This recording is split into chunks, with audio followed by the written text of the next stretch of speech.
علماء کرام کے فضائل بیان ہونے لگے ہیں، یعنی یہود و نصارہ کے جو علماء کرام تھے، اور ڈیٹو کاپی آپ کو اپنے بھی علماء میں نظر آئے گی۔ اللہ کے فضل سے یہ امت پیچھے نہیں ہے کسی صورت بھی۔ بخاری مسلم دونوں میں حدیث ہے، تم میں وہی خرابیاں پیدا ہوں گی، تم بھی قدم با قدم، بالشت بر بالشت اسی راستے پہ چل نکلو گے جس پہ اگلے لوگ چلے، حتیٰ کہ ان میں سے کوئی گوہ کے سوراخ میں داخل ہوا تم بھی وہی کام کرو گے۔ صحابہ کرام نے پوچھا کہ اس سے مراد کیا یہود و نصارہ ہیں کہ ہم ان کے ٹریک میں چل پڑیں گے؟ تو آپ نے فرمایا اگر وہ لوگ مراد نہیں تو اور کون سے؟ اور اس کا شان ارشاد میں نے بتایا تھا، جامع ترمذی میں ہے کہ غزوہ حنین کے موقع پر نبی علیہ السلام ایک جگہ سے گزر رہے تھے، وہاں ایک درخت تھا جسے ذات انوات کہا جاتا تھا، وہاں پہ لوگ مشرکین عرب اپنا اسلحہ لٹکاتے تھے اور ان کا یہ عقیدہ تھا کہ اس کی برکت سے ہمیں جنگ میں فتح ہوگی۔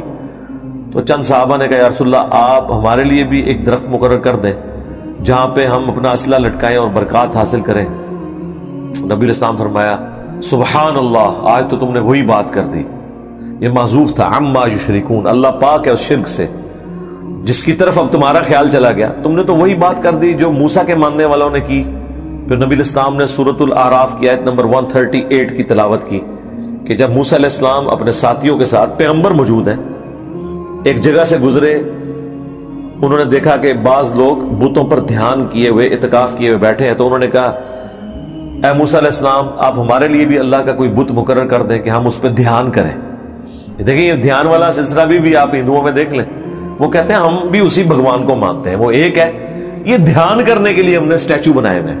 اگرچہ ان کی کتابیں بھی کہتی ہیں کہ گاڈ کا اسٹیچو نہیں آپ بنا سکتے، تصویر نہیں بنا سکتے۔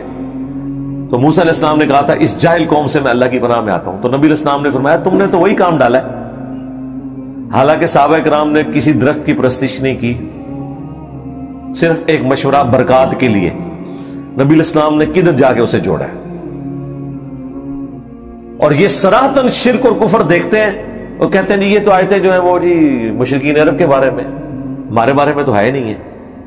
وہاں کسی نے کہا یا رسول اللہ ہم نے کون سا درخت عبادت کے لیے مانگا تھا، ہم تو برکت کی بات کر رہے تھے، آپ نے کہاں کی بات کہاں جوڑ دی؟ نبی علیہ السلام تو اتنے سینسٹیو تھے، مسند احمد میں حدیث ہے اللہم لا تجعل قبری وثنا یعبد، اے اللہ میری قبر کو بھی بت نہ بننے دینا کہ لوگ اس کی عبادت شروع کر دیں۔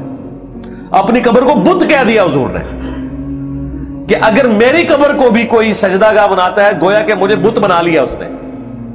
اب یہ ہوتے تو کہتے یا رسول اللہ آپ تو اللہ کے پیغمبر ہیں، آپ کہاں سے بت ہو گئے؟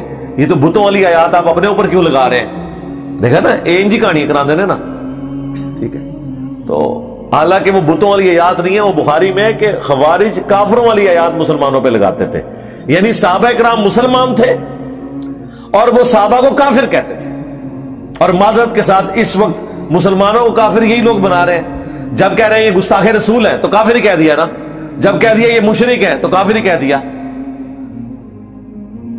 لیکن یہ کہنے کا ایک مہذب انداز ہے، اس کے لیے چند ایک مخصوص الفاظ انہوں نے ڈیوائز کیے ہوئے ہیں۔ بھائی گستاخ رسول کا کیا مطلب ہے؟ گستاخ رسول مسلمان ہوتا ہے تو سیدھی طرح وہ کافر ہو، لیکن وہ ان کو پتا کہ یار یہ کہیں گے تو ہو سکتا ہے کوئی مقدمہ نہ قائم کر دے، جھڑے بڑھو نا پھر کو، وہ تو اتنی جرت کوئی نہیں کرتا، لیکن اندر ان کے اندر وہی عقائد و نظریات چل رہے ہوتے ہیں۔